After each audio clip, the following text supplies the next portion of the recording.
I've been seeing people blogging on various running websites about parkrun, and they were talking about running and chatting and community and coffee afterwards, and I thought that sounded like the sort of thing that I could do.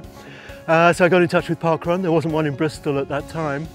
I was put in touch with somebody else who was checking out parks for potential parkrun locations, and between us I think we ran in most parks in Bristol before we found Ashton Court and committed really to the first parkrun here. We thought the first one was really successful when we set it up. I think we were probably getting about 80 runners a week. Now, 7 years later, almost 7 years later, we're getting typically between 400 and 500 people at Ashton Court.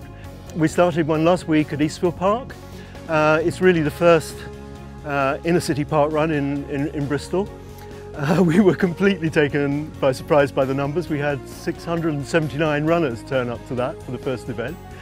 We're not expecting the same numbers every week, but what was really interesting was to see how many first-time parkrunners were there.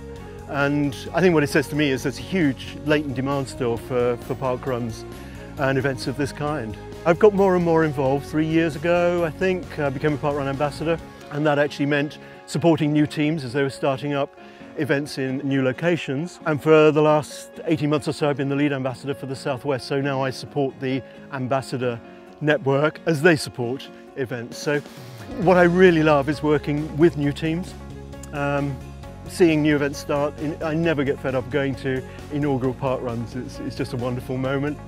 It's just been amazing to see how the community grows up around all parkrun events. So made a fantastic number of friendships, people I wouldn't have met otherwise. It's fantastic to see how people stay on until the last runner comes in and everybody is cheered and clapped in.